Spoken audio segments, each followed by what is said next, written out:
নমস্কার বন্ধুরা, বংরাধুনির রান্নাঘরে ফিরে এলাম আরও একটি নতুন পর্বে। আশা রাখবো আপনারা প্রত্যেকে ভালো আছেন, সুস্থ আছেন। বন্ধুরা, আপনারা জানেন আমি বহুবারই আপনাদের সঙ্গে শেয়ার করেছিলাম, পাত্রে যখন দুধ গরম করবেন, প্রথমে পাত্রে যদি একটু জল দিয়ে তারপরে দুধটা গরম করা হয়, তাহলে কিন্তু নিচ দিয়ে লেগে যায় না। দুধটা ঘন করে ফুটিয়ে নিয়েছি, তার মধ্যে দিয়ে দিলাম গুঁড়ো দুধ, আর এই গুঁড়ো দুধটাও ভালো করে মিশিয়ে নিচ্ছি। আজকে আমার থাম্বনেল দেখেই বুঝতে পেরে গেছেন, টাইটেল দেখে আমি কোন রেসিপি করছি।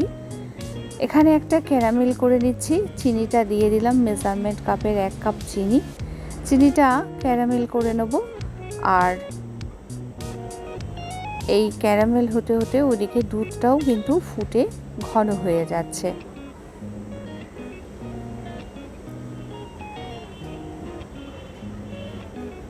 দেখুন বন্ধুরা, চিনিটা একটা পাত্রের মধ্যে দিয়ে নাড়াতে নাড়াতে ক্যারামেল হয়ে গেছে। তখন ওই যে অন্য পাত্রে দুধটা ফুটছিল, সেই দুধটাই নিয়ে ওই চিনি ক্যারামেলটার মধ্যে দিয়ে দিলাম। এবার দুধটা উতলে উঠেছে বলে আমি অল্প দিলাম। নাড়াতে নাড়াতে ক্যারামেলটা গলে যাবে, আরও বাকি দুধটা আমি পরে দিয়ে দেবো। এদিকে বন্ধুরা, একটা পাত্রের মধ্যে আমি টক দই নিয়েছি, আর নিয়েছি কাঁচা আমের আমসত্ত্ব। এই আমসত্ত্ব দিয়ে কিন্তু আজকের এই দইটা হবে। এই আমসত্ত্বগুলো কুচো কুচো করে আগে একটু ছোট সাইজের কেটে নিলাম। এবার এটাকে পেস্ট করে নেব। বন্ধুরা, এখানে এই কাঁচা আমের আমসত্ত্বর লিঙ্কটা ডেসক্রিপশন বক্সে দিয়ে দেবো, তাহলে আপনারা পেয়ে যাবেন আমি কাঁচা আমের আমসত্ত্ব কীভাবে করেছি। দুধটা যখন একটু নর্মাল টেম্পারেচারে এসছে, দিয়ে দিলাম টক দইটা, আর তারপরে নাড়িয়ে চাড়িয়ে ভালো করে মিশিয়ে নিলাম। এরপরে দিয়ে দেবো ওই কাঁচা আমের আমসত্ত্বর পেস্টটা।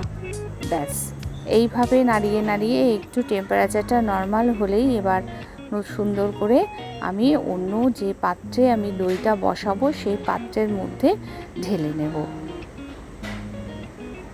এই পাত্রগুলোর মধ্যে যখন আমি ঢেলে নিচ্ছি, দেখুন মাটির পাত্র খুব সুন্দর একটা সাইজের।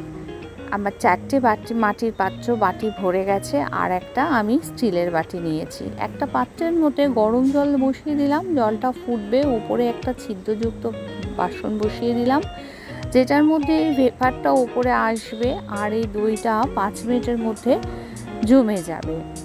দেখুন বন্ধুরা, ঠিক এইভাবে আমি সাজিয়ে বসিয়ে দিলাম, আর ওপর দিয়ে একটা ঢাকা দিয়ে দিলাম। 5 মিনিট পরে যখন ঢাকাটা খুললাম, দইটা কি সুন্দর জমে গেছে।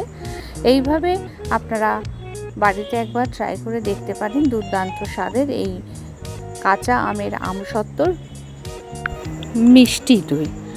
পুরো ভিডিওটা দেখার জন্য, সঙ্গে থাকার জন্য ধন্যবাদ।